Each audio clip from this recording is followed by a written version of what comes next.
K Ragesh mic കെട്ടി പ്രസംഗിക്കുകയാണ്. ടി.ഐ. മധുസൂദനനെ മാറ്റാത്തത് ഞങ്ങൾ ബോധപൂർവമാണ്. ടി.ഐ. മധുസൂദനെ ഞങ്ങൾ മാറ്റാതിരുന്നത് ബോധപൂർവമാണ്.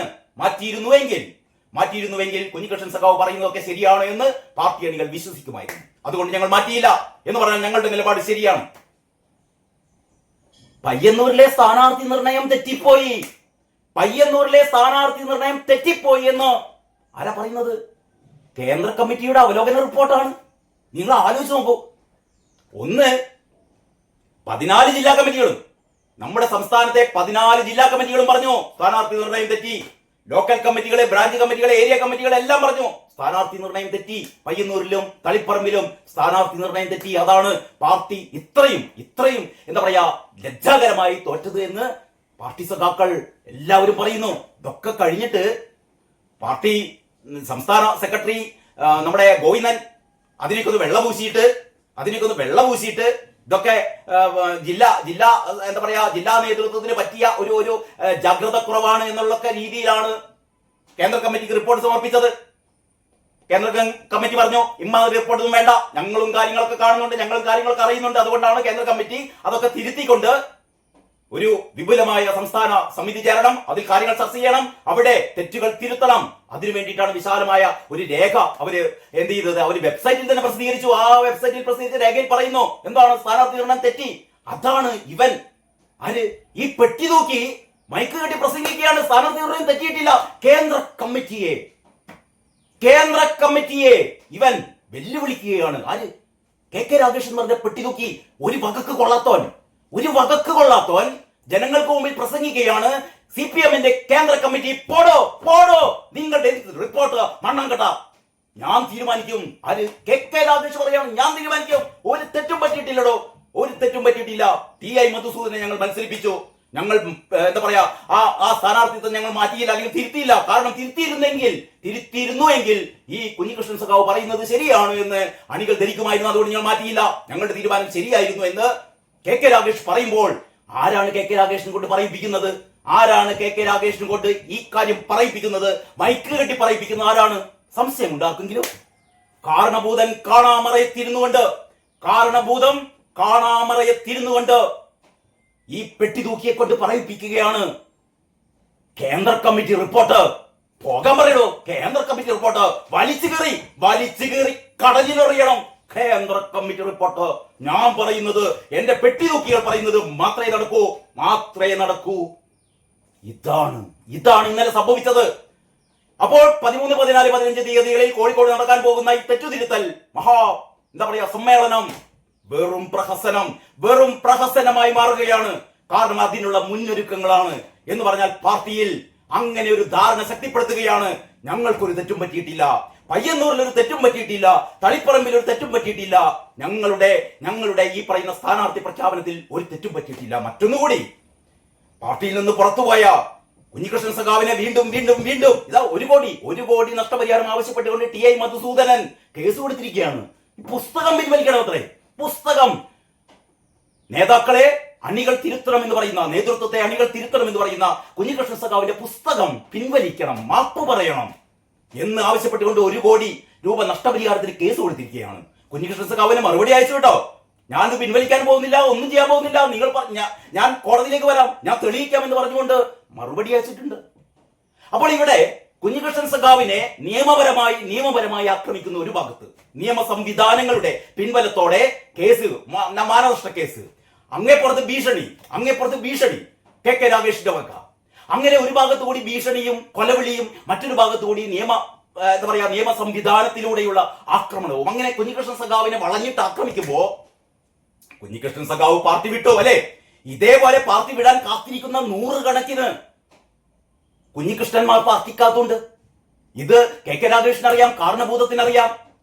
അതുകൊണ്ട് ഇവരെ പേടിപ്പിക്കാൻ വേണ്ടിയിട്ട് പാർട്ടി വിട്ടാൽ കുഞ്ഞികൃഷ്ണൻ സഖാവ് പാർട്ടി വിട്ടിട്ടും ഞങ്ങള് പിന്നാലെയുണ്ട്, വെറുതെ വിടില്ല ഞങ്ങൾ എന്ന സന്ദേശം പാർട്ടി വിടാൻ വേണ്ടി കാത്തു നിൽക്കുന്ന പുതിയ വി കുഞ്ഞികൃഷ്ണന്മാർക്ക് കെ രാഗേഷിലൂടെ കാരണബോധം നൽകുകയാണ്. എന്ന് പറഞ്ഞാൽ പാർട്ടിയെ മുഴുവൻ പേടിപ്പിച്ച് നിർത്തുകയാണ്.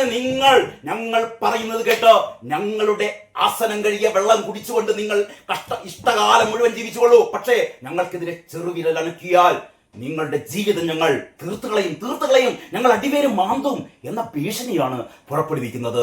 അതുകൊണ്ട് തന്നെ ഈ കെ രാഗേഷിന്റെ ഇന്നലത്തെ പ്രസംഗം മനഃപൂർവ്വം ഇതൊരു തുടക്കമാണ് എന്ന് പറഞ്ഞാൽ കണ്ണൂരിൽ നിന്ന് വിജയൻ തുടങ്ങിക്കഴിഞ്ഞു.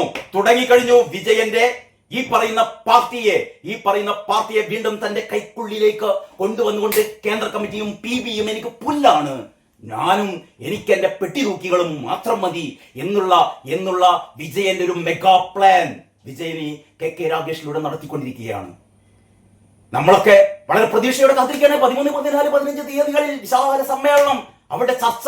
അത് കഴിഞ്ഞിട്ട് തെറ്റുകൾ തിരുത്താൻ വേണ്ടി പോകുന്നു, കുറ്റവാളികൾ മുഴുവൻ മാറ്റുന്നു. ആർക്കെയാണോ ഇതിനെ എന്താ പറയാ, ആരുടെ ഭാഗത്തു നിന്നാണോ തകരാറുണ്ടായത്, പാളിച്ചകൾ ഉണ്ടായത്, അങ്ങനെയുള്ള ആൾക്കാർ മുഴുവൻ മാറാൻ പോകുന്നു. അപ്പം ഗോവിന്ദൻ മാറുന്നു, കാരണഭൂതം മാറുന്നു, പെട്ടിതൂക്കി മാറുന്നു, എല്ലാ പെട്ടിതൂക്കികളും മാറുന്നു. അങ്ങനെ പുതിയൊരു കമ്മ്യൂണിസ്റ്റ് പാർട്ടി, ജനങ്ങൾക്ക് ആവേശവും പ്രത്യാശയും നൽകുന്ന പുതിയൊരു കമ്മ്യൂണിസ്റ്റ് പാർട്ടി രൂപം കൊള്ളുവാൻ പോവുകയാണ് എന്നൊക്കെയുള്ള നമ്മുടെ എന്താ പറയാ പ്രതീക്ഷകൾ. ഒരു പ്രതീക്ഷയും വേണ്ട, ഒരു ചുക്കും സംഭവിക്കാൻ പോകുന്നില്ല. അവിടെ ഇങ്ങനെ ഒരു പ്രഹസനം നടക്കും. അന്ന് നേരത്തെ അപ്പം ഗോവിന്ദൻ പറഞ്ഞ പോലെ പയ്യന്നൂരിനെ ഇളക്കി പറിച്ചുകൊണ്ട് ഇമാതിരിയുള്ള അടിമക്കൂട്ടങ്ങളെ തെളിയിച്ചുകൊണ്ട് അവർ വലിയ പ്രകടനം നടത്തും. എന്നിട്ട് പറയും ഞങ്ങളുടെ പാർട്ടിയിൽ ഒരു പ്രശ്നമില്ല, ഞങ്ങളുടെ പാർട്ടിയിലെ കാരണഭൂതം തന്നെ നയിക്കും, ഞങ്ങളുടെ പാർട്ടിയെ അപ്പം ഗോവിന്ദൻ തന്നെ നയിക്കും, ഞങ്ങളുടെ കണ്ണൂരിനെ ഞങ്ങളുടെ പൊന്നോമനയായ കെ രാഗേഷ് തന്നെ നയിക്കും. ഇതാണ് സംഭവിക്കാൻ വേണ്ടി പോകുന്നത്, അല്ലേ? ഒന്നും ചെയ്യാൻ പറ്റില്ല നമുക്ക്. കാരണം ഇത് വിധി തീരുമാനിക്കപ്പെട്ട് കഴിഞ്ഞിരിക്കുന്നു.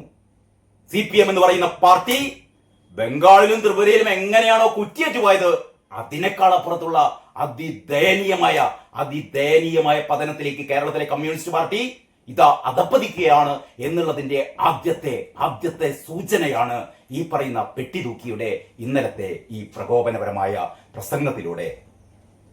എല്ലാവർക്കും നമസ്കാരം. വാർത്താവിശേഷങ്ങളുടെ പുതിയൊരു എപ്പിസോഡിലേക്ക് സ്വാഗതം. അടുത്ത മാസം 13, 14, 15 തീയതികളിലാണ് CPMന്റെ ഒരു വിശാല സംസ്ഥാന സമിതി ചേരുന്നത്. അതിൽ ജില്ലാ സെക്രട്ടേറിയറ്റ് അംഗങ്ങൾ പങ്കെടുക്കുന്നു, മറ്റ് പോഷക സംഘടനകളുടെ ഭാരവാഹികളൊക്കെ പങ്കെടുക്കുന്നു എന്നൊക്കെയാണ് പാർട്ടി സെക്രട്ടറി MV ഗോവിന്ദൻ കഴിഞ്ഞ ദിവസങ്ങളിലൊക്കെ നമ്മളോട് പറഞ്ഞുകൊണ്ടിരുന്നത്. ഇതിൻ്റെയൊക്കെ ഒരു ലക്ഷ്യമെന്ന് പറയുന്നത് പാർട്ടിയെ ശുദ്ധീകരിക്കാനാണ്, അതായത് പാർട്ടിക്ക് പറ്റിയ തെറ്റുകൾ തിരുത്താനാണ് എന്നാണ് പാർട്ടി സെക്രട്ടറി പറഞ്ഞുകൊണ്ടിരുന്നത്. നമുക്കറിയാലോ, ഏറ്റവും ദയനീയമായ ഒരു പരാജയമായിരുന്നു ഈ കഴിഞ്ഞ നിയമസഭാ തിരഞ്ഞെടുപ്പിൽ പാർട്ടിക്കുണ്ടായത്. അങ്ങനെ പാർട്ടിയുടെ വിവിധ ഘടകങ്ങളിൽ, അതായത് ബ്രാഞ്ച് തലത്തിലും ലോക്കൽ തലത്തിലും ഏരിയ തലത്തിലും ജില്ലാ തലത്തിലുമൊക്കെ ഇവര് സമ്മേളനങ്ങൾ വിളിച്ചുകൂട്ടി അംഗങ്ങളിൽ നിന്ന് പ്രതികരണങ്ങൾ ആരാഞ്ഞു. അങ്ങനെ ഈ പ്രതികരണങ്ങളെല്ലാം ചേർത്തുകൊണ്ട് അവസാനം കേന്ദ്ര കമ്മിറ്റി തന്നെ അത് വിലയിരുത്തി കേന്ദ്ര കമ്മിറ്റി അവരുടെ അഭിപ്രായങ്ങൾ, അവരുടെ നിരീക്ഷണങ്ങൾ, അവരുടെ അവലോകന റിപ്പോർട്ട് അവരുടെ വെബ്സൈറ്റിൽ CPMന്റെ വെബ്സൈറ്റിൽ പ്രസിദ്ധീകരിച്ചിട്ടുണ്ട്. ആർക്ക് വേണമെങ്കിലും പരിശോധിക്കാം. വളരെ സുദീർഘമായ ഈ പഠന റിപ്പോർട്ടാണ്. എന്തൊക്കെയാണ് ഈ പാർട്ടിക്ക് സംഭവിച്ചത്, എന്തൊക്കെ പിഴവുകളാണ് സംഭവിച്ചത്, ആർക്കൊക്കെയാണ് സംഭവിച്ചത്. ആർക്കൊക്കെ എന്ന് പറഞ്ഞാൽ വ്യക്തികളുടെ പേരെടുത്ത് പറഞ്ഞിട്ടില്ല എങ്കിൽ കൂടി നമ്മളൊക്കെ അരിയാഹാരം കഴിക്കുന്നവരായതുകൊണ്ട് നമുക്ക് മനസ്സിലാവും ആരെയാണ് കേന്ദ്ര കമ്മിറ്റി വിരൽ ചൂണ്ടുന്നത്, ആർക്ക് നേരെയാണ്. അങ്ങനെ ഞാൻ പറഞ്ഞുകൊണ്ട് വരുന്നത് ഇതാണ്. കഴിഞ്ഞ ഒരു 2-3 മാസമായി നമ്മുടെ നാട്ടിൽ നടന്നുകൊണ്ടിരുന്ന CPMന്റെ ഒരു ശുദ്ധീകരണ പ്രവർത്തനങ്ങളുടെ എന്താ പറയാ, അതിന്റെ ഒരു നേർക്കാഴ്ചയാണ് ഞാൻ നിങ്ങൾക്ക് മുമ്പിൽ അവതരിപ്പിച്ചത്. ശരി, ഈ 13, 14, 15 തീയതികളിൽ കോഴിക്കോട് ചേരുന്ന ഈ ശുദ്ധീകരണ പ്രക്രിയ ശരിക്കും നടക്കുമോ എന്നുള്ളതാണ് ഞാൻ ഈ വീഡിയോയിൽ നിങ്ങളുമായി ചർച്ച ചെയ്യാൻ ഉദ്ദേശിക്കുന്നത്. ഇങ്ങനൊരു സംശയം വരാൻ കാരണം ഇന്നലെ കണ്ണൂരിലെ ജില്ലാ സെക്രട്ടറി, കണ്ണൂരിന്റെ CPM ജില്ലാ സെക്രട്ടറി കെ രാഗേഷ് എന്ന് പറയുന്ന മഹാൻ, ഇയാൾ വലിയ മഹാനാണ് കേട്ടോ. അതായത് കെ രാഗേഷ് എന്ന് പറയുന്നത് ഏറ്റവും വലിയ ബഹുമുഖ പ്രതിഭയാണ്. ആര്? കെ രാഗേഷ്. പിണറായി വിജയന്റെ പെട്ടി തൂക്കി എന്നാണ് അദ്ദേഹത്തിന്, ഞാൻ പല പ്രാവശ്യം അങ്ങനെ തന്നെയാണ് പറയാറുള്ളത്. കാരണം അയാൾ അതാണ്, പെട്ടി തൂക്കിയാണ്. അങ്ങനെ പെട്ടി തൂക്കി രാഗേഷ് ഒരു പ്രസംഗം നടത്തി. ഈ പ്രസംഗം അദ്ദേഹം നടത്തിയത് ഒരു ഡിവൈഎസ്പി ഓഫീസ് മാർച്ച്, അതായത് പയ്യന്നൂർ മണ്ഡലത്തിൽ സി പി എമ്മിനെതിരെ കേസുകൾ എടുക്കുന്നു, കള്ളക്കേസുകൾ എടുക്കുന്നു. സി പി എമ്മിനെതിരെ കള്ളക്കേസുകൾ എടുക്കുന്നു. ആരുടെ? രമേശ് ചെന്നിത്തലയുടെ പോലീസ്. അതുമായി ബന്ധപ്പെട്ടിട്ട് അതിൽ പ്രതിഷേധിച്ചുകൊണ്ടാണ് അവരൊരു പ്രതിഷേധ ജാഥ എങ്ങോട്ടേക്ക് നടത്തുന്നത്? ഈ പയ്യന്നൂരിലെ ഡിവൈഎസ്പി ഓഫീസിലേക്ക് നടത്തുന്നത്. അതിന്റെ മുന്നിന്ന് രാഗേഷ് നടത്തിയ ചരിത്ര പ്രധാനമായ പ്രസംഗം കേട്ടോ. അതായത് സി പി എമ്മിന്റെ ഇന്നോളമുള്ള ചരിത്രത്തിൽ ഏറ്റവും എന്താ പറയാ, നമ്മൾ സുവർണ ലിപികളിൽ എഴുതി വെക്കേണ്ട ഒരു പ്രസംഗമാണ് ഇന്നലെ കെ രാഗേഷ് നടത്തിയത്. അതായത് നമുക്കറിയാലോ, കഴിഞ്ഞ ഏതാനും ദിവസങ്ങൾക്ക് മുമ്പാണ് വി കുഞ്ഞികൃഷ്ണൻ സഖാവിനോട് അടുപ്പം പുലർത്തുന്ന, അല്ലെങ്കിൽ അദ്ദേഹത്തിന്റെ പക്ഷത്തുള്ള പുരുഷോത്തമൻ എന്ന് പറയുന്ന പഴയ സി പി എമ്മിന്റെ പഴയ നേതാവായിരുന്നു ഈ പുരുഷോത്തമൻ ഇപ്പോ ഈ പാർട്ടിയുടെ തോന്നിയാസങ്ങളിൽ മനമെടുത്ത് കുഞ്ഞികൃഷ്ണന്റെ കൂടെയാണ്. അങ്ങനെ ഈ പുരുഷോത്തമന്റെ ഒരു ചെമ്മീൻ ഷെഡ്, അദ്ദേഹം ഉപജീവനത്തിന് വേണ്ടി നടത്തുന്ന അദ്ദേഹത്തിന്റെ ചെറിയൊരു ബിസിനസ്സാണ് ഈ ചെമ്മീൻ വളർത്തലും അതുമായി ബന്ധപ്പെട്ട മറ്റു ബിസിനസ്സുകളൊക്കെ. ആ പ്രവർത്തനങ്ങളൊക്കെ നടത്തുന്ന ചെമ്മീൻ ഷെഡ് തീ വെച്ച് നശിപ്പിക്കുന്നു. ആരാണ് തീ വെച്ച് നശിപ്പിച്ചതെന്ന് പ്രത്യേകിച്ച് പറയേണ്ട കാര്യമില്ലല്ലോ. നമുക്കൊക്കെ സാമാന്യ ബുദ്ധിയുള്ളവരായതുകൊണ്ട് ആരാണ് ചെമ്മീൻ ഷെഡ് കത്തിച്ചത് എന്ന് ഈ നാട്ടിലെ ആൾക്കാർക്കൊക്കെ അറിയാം. ഏതായാലും അത് സംബന്ധിച്ചുള്ള പോലീസ് അന്വേഷണം നടത്തിക്കൊണ്ടിരിക്കുകയാണ്. അപ്പോ ഇത് സംബന്ധിച്ച് കെ രാഗേഷ് നടത്തിയ പ്രസംഗമാണ് ഏറ്റവും രസട്ടോ. കെ രാഗേഷ് പറയുന്നത് അറിയോ? ചെമ്മീൻ ഷെഡ് നശിപ്പിച്ചു, കത്തിച്ചു എന്നൊക്കെയാണല്ലോ പറയുന്നത്. ഞങ്ങൾക്ക് ചെമ്മീൻ ഷെഡ് കത്തിക്കാനും എന്താ പറയാ നശിപ്പിക്കാനും മാത്രമല്ല, അതിന്റെ അടിത്തറ തോണ്ടിയെടുക്കാൻ കൂടി നമ്മുടെ പാർട്ടിക്ക് കഴിയും. സി പി എമ്മിന് ആ ചെമ്മീൻ ഷെഡിന്റെ അടിത്തറ വാരി മാന്തിയെടുക്കാൻ, അല്ലേ അങ്ങനെ പറഞ്ഞു, അടിത്തറ മാന്തിയെടുക്കാൻ ഞങ്ങൾക്ക് കഴിയും. അപ്പോ രാഗേഷിന്റെ കൂടെ നിൽക്കുന്ന ആൾക്കാരൊക്കെ എന്ത് ചെയ്തു? ആൾക്കാർക്ക് ഇങ്ങനെ കയ്യടിച്ചു. പക്ഷെ കയ്യടിക്ക് ശക്തി പോരാ എന്ന് അത് ഞാൻ വേറെ കാര്യം പറയാം. ആ കയ്യടി ദുർബലമായ കയ്യടിയായിരുന്നു എന്ന് പറഞ്ഞാൽ രാഗേഷ് പറയുന്നത് രാഗേഷിന്റെ കൂടെ ഈ മാർച്ചിൽ പങ്കെടുത്ത സഖാക്കൾക്ക് വരെ രാഗേഷ് പറയുന്നതിനോട് യോജിപ്പില്ല എന്നുള്ളതാണ് കയ്യടിയുടെ ഒരു ഊക്കില്ലായ്മ കാണുമ്പോ നമുക്ക് മനസ്സിലാവുന്നത്. അപ്പൊ രാഗേഷ് പറയുന്നത് എന്താന്ന് വെച്ചാൽ, കുഞ്ഞികൃഷ്ണൻ സഖാവിനോട് ഞങ്ങൾ ഒരു തരത്തിലും ക്ഷമിക്കാൻ വേണ്ടി പോകുന്നില്ല. എടോ കെ രാഗേഷേ, എത്ര നേതാക്കന്മാര് സി പി എം വിട്ടുപോയിട്ടുണ്ടോ? സി പി എം വിട്ടുപോവുക മാത്രമാണോ? ഓരോ പാർട്ടിയിൽ നിന്നും ആ പാർട്ടിയുടെ നയപരിപാടികളോട് വിയോജിപ്പ് പ്രകടിപ്പിച്ചുകൊണ്ട്, പ്രതിഷേധിച്ചുകൊണ്ട് നമ്മുടെ നാട്ടിൽ സി പി എമ്മിൽ നിന്ന് കുറെ ആൾക്കാർ ബി ജെ പിയിലേക്ക് മാറും, കോൺഗ്രസിലേക്ക് മാറും, കോൺഗ്രസിലെ ആൾക്കാർ ബി ജെ പിയിലേക്ക് പോകും, സി പി എമ്മിലേക്ക് പോകും. സി പി എമ്മിലേക്ക് എത്ര ബി ജെ പിക്കാർ എത്ര സി പി എമ്മിലേക്ക് വന്നിട്ടുണ്ട്, എത്ര കോൺഗ്രസ്സുകാർ വന്നിട്ടുണ്ട്. ഇതൊക്കെ എന്താ പറയുക, വളരെ സ്വാഭാവികമായ കാര്യങ്ങളാണ് ഈ പാർട്ടി മാറ്റമൊക്കെ. പക്ഷേ സി പി എമ്മിൽ എന്താണെന്നറിയോ? സി പി എമ്മില് ആരെങ്കിലും പാർട്ടിയോട് വിയോജിപ്പ് പ്രകടിപ്പിച്ചാൽ, പാർട്ടി മാറിയാൽ ഉള്ള കാലം അവർക്ക് സ്വൈര്യം കൊടുക്കില്ല. അവരെ ഇങ്ങനെ ഉപദ്രവിച്ച് പണ്ടൊക്കെ 51 വെട്ടായിരുന്നു, ഇപ്പം വെട്ടാൻ ആളെ കിട്ടാനില്ല.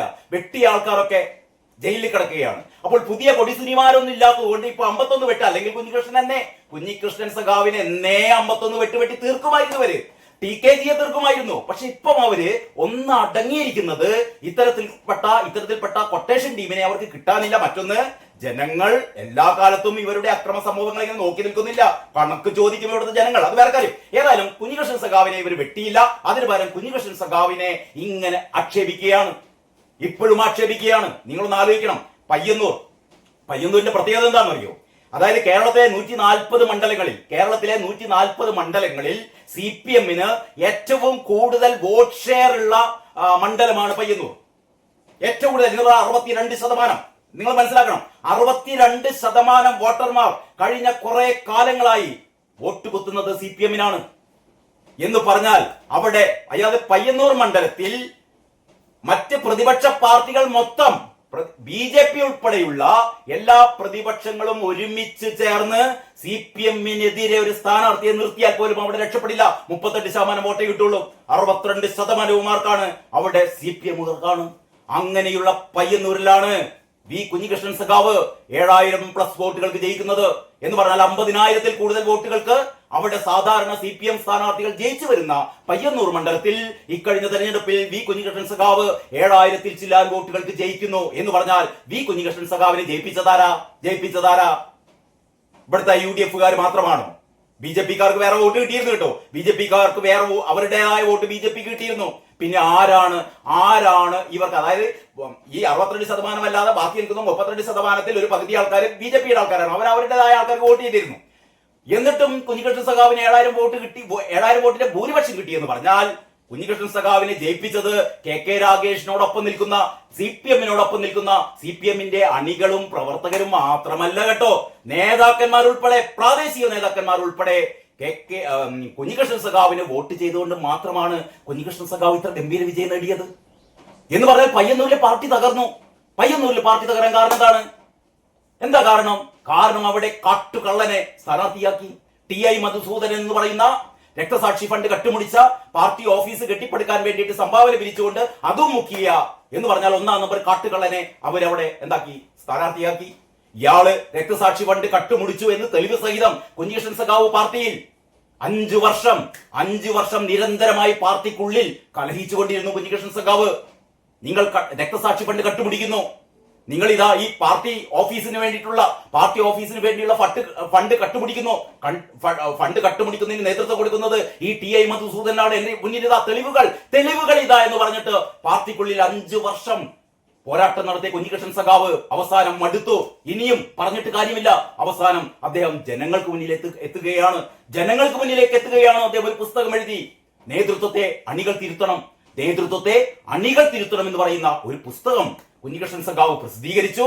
അതിനെ തുടർന്നിട്ടാണ് കുഞ്ഞികൃഷ്ണൻ സഖാവ് അവിടെ മത്സരിക്കുമ്പോഴും കുഞ്ഞികൃഷ്ണൻ സഖാവിന് ഒരു വിജയപ്രതീക്ഷ ഉണ്ടായിരുന്നില്ല കേട്ടോ. ഒരു വിജയപ്രതീക്ഷ ഉണ്ടാവില്ലെന്നേ. കാരണം പയ്യന്നൂർ അങ്ങനെയാണ്. എന്ന് പറഞ്ഞാൽ കുഞ്ഞികൃഷ്ണൻ സഖാവിന് UDF പിന്തുണ കൊടുത്തു, BJP പിന്തുണ കൊടുത്തില്ല. പോട്ടെ, UDF-കാർ പിന്തുണ കൊടുത്താലും കുഞ്ഞികൃഷ്ണൻ സഖാവിന് എവിടെ വോട്ട് കിട്ടാൻ?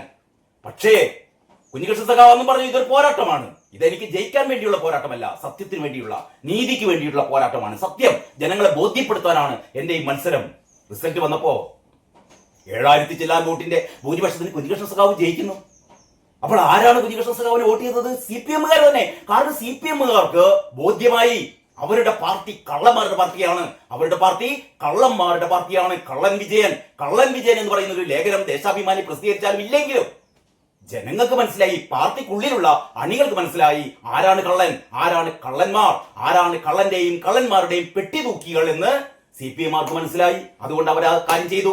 അപ്പൊ ഞാൻ ഇതിന്റെ ഒരു പശ്ചാത്തലം മാത്രമാണ് പറയുന്നത് കേട്ടോ. അപ്പൊ KK രാഗേഷ് ഇന്നലത്തെ DYSP മാർച്ചിൽ KK രാഗേഷിന്റെ പ്രസംഗം എന്ന് പറഞ്ഞാൽ ഞങ്ങൾ അസ്ഥിവാരം വരെ മാന്തിയെടുക്കും എന്നാണ് പറയുന്നത്. കത്തിക്ക മാത്രമല്ല ഞങ്ങൾ മാന്തിയെടുക്കും. എടോ KK രാഗേഷ്, നിങ്ങൾ മാന്തിയെടുക്കടോ. ആർക്കാ സംശയം? നിങ്ങൾ മാന്തൽ പാർട്ടിയാണോ? നിങ്ങൾ മാന്തുമെന്ന് നമുക്കൊക്കെ അറിയാം. നിങ്ങൾ ഈ നാട്ടിലെ ഏറ്റവും വലിയ ക്രിമിനലുകളുടെ കൂട്ടാരമാണ് നിങ്ങൾ, അല്ലേ? നിങ്ങളല്ലേ 51 വെട്ടുവെട്ടി കൊന്നത്? എത്ര പേരെ? നിങ്ങൾ കൊലപാതകികളാണ്, നിങ്ങൾ ഏറ്റവും വലിയ ക്രിമിനൽ സംഘമാണ് എന്ന് നമ്മുടെ സുധാകരൻ സഖാവ് തന്നെ പറഞ്ഞില്ലേ പാർട്ടിയിലെ ക്രിമിനൽ വൽക്കരണത്തെ കുറിച്ച്? ഒരു സംശയമില്ലടോ, നീ പ്രസംഗിക്കേണ്ട കാര്യമില്ല, നമുക്കറിയാം നിങ്ങൾ മാന്തും. ഇത് ഉളുപ്പില്ലാത്തവൻ പ്രസംഗിക്കുകയാണ്. യഥാർത്ഥത്തിൽ KK രാഗേഷിനെ ഇന്നലെ സൂര്യൻ അസ്തമിക്കുന്നതിന് മുമ്പ് KK രാഗേഷിനെ ചെന്നിത്തലയുടെ പോലീസ് അറസ്റ്റ് ചെയ്യേണ്ടതായിരുന്നു കേട്ടോ. കാരണം കലാപശ്രമത്തിന്, നാട്ടിലൊരു കലാപം ഉണ്ടാക്കാൻ വേണ്ടിയിട്ട് അല്ലേ ഇയാളുടെ പ്രസംഗം. പക്ഷെ ചെയ്തില്ല. അതുപോട്ടെ. കാരണം രമേശ് ചെന്നിത്തലയുടെ ഒരു സോഫ്റ്റ് കോർണറിൽ രക്ഷപ്പെട്ട KK രാഗേഷ്. ഇതൊക്കെ ഇന്നലെ നടന്ന സംഭവങ്ങളാണ്. ഇന്ന് അത് സംബന്ധിച്ച് ഇന്നത്തെ പത്രങ്ങളിൽ ഏറ്റവും വ്യക്തമായ വാർത്ത കൊടുത്തത് കേരളകൗമുദിയാണ്. കേരളകൗമുദിയുടെ 7-ാം പേജിൽ കണ്ടില്ലേ, ഷെഡ് മാത്രമല്ല അടിയിലുള്ളതും മാന്തിയെടുക്കും KK രാഗേഷ്. അടിയിലുള്ളതും മാന്തിയെടുക്കും KK രാഗേഷ്. ഒരു സഖാവ് പറയാണ്, ഷെഡോ നിങ്ങൾ നന്നാവൂലെന്ന് വെച്ചാൽ എന്താ ചെയ്യാ? അതായത് ഒരു കണ്ണൂരിൽ മറ്റേതെങ്കിലും ജില്ലയിലാണ് കോട്ടയം തിരിക്കുക. കണ്ണൂർ എന്ന് പറഞ്ഞ പാർട്ടി കോട്ടയില് ജില്ലാ സെക്രട്ടറി പ്രസംഗിക്കുകയാണ്, ഞങ്ങൾ മാന്തിയെടുക്കും, ഞങ്ങൾ അടിത്തറ വരെ മാന്തിയെടുക്കുന്നു. എന്താ ചെയ്യുക? ആ വാർത്ത എങ്ങനെയാണ്?